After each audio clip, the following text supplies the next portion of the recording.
One of the main areas coaches have pointed to early in fall camp as a highlight has been the wide receivers, led by first-year coach Joe Hastings.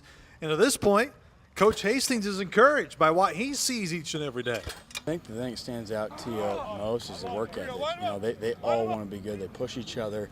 When you got a room that's full of guys that want to compete, the work shows, you know, and I think that's the thing that stands out most of those guys is they all want to work. They're constantly trying to get better. They're always in there extra, every one of them. And, you know, it starts with the guys that are the leaders and it trickles down. So, you know, we got a lot of young guys, but they're all hungry and eager to learn, and it's awesome. Two major pieces that were lost a year ago are now back in Dante Hendricks and Mariel Mo Jennings, as we call him. And despite being sidelined for a year, both can sense huge strides. They're healthy now. You know, I think coming through the spring, they were still trying to feel their way. I think they're still working through the soreness and natural things that happen when you have injuries like they had. And it takes time, and I think right now you can really see them healthy. And you know, like Dante Hendricks has had a great camp. Dante Hendricks right now is exactly what we saw a year ago. That's why he was going to start as a true freshman a year ago, and that's why he's in a position to start and have a lot of playing time right now. My mindset has been really good. You know, I just took it as a blessing in disguise. You know, I got a whole year to develop my body, learn the playbook, get bigger, get stronger, and that's helping me a lot right now. The biggest thing I took away is learning the plays. You know. Last year it was kind of like, am I going to know the play? Am I not going to know the play? But this year I can just line up and play, and that's what's helping me a lot. Really, it's just really a blessing because last year, you know, I was hurt, so I really had to take a standpoint from watching on the sideline every single day, watching everybody grind and stuff, but I'm not out there, so it's really just good to be back out.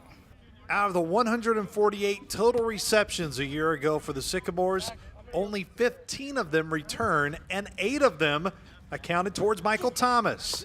This sophomore receiver is ready to take over the leadership reins. And I put a lot of ownership. You know, the coaches, you know, they put that on me, and you know, and I accept that role, and I try to be the best leader that I can be, and you know, I try to lead by example and push my guys to be the best that they can be. Last year, it was a lot of thinking and a lot of struggling, and now it's just, you know, go out there and play football and, you know, think about other things, think about how to run my route, think about, you know, the defense on the other side. There's so much that you grow from just year one to year two, and you know, as you come in as a freshman, there's a learning curve. You know, the speed's faster, everything. There's a big learning curve, and so, you know, for those guys to have that first year under their belt, you come back and you kind of see the game a little differently.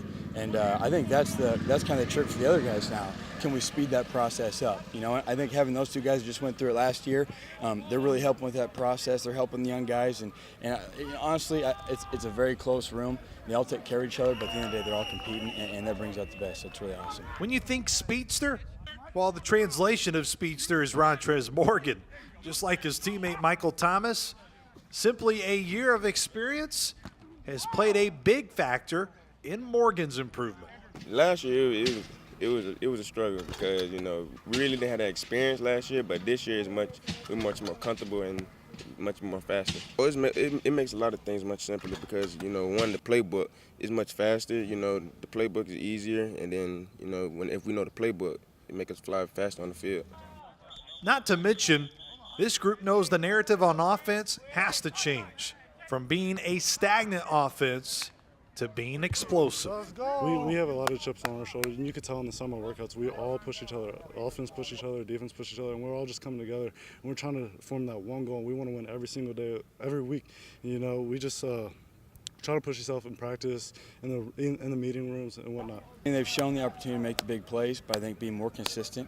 And then, you know, the contested catch, the big plays, things like that.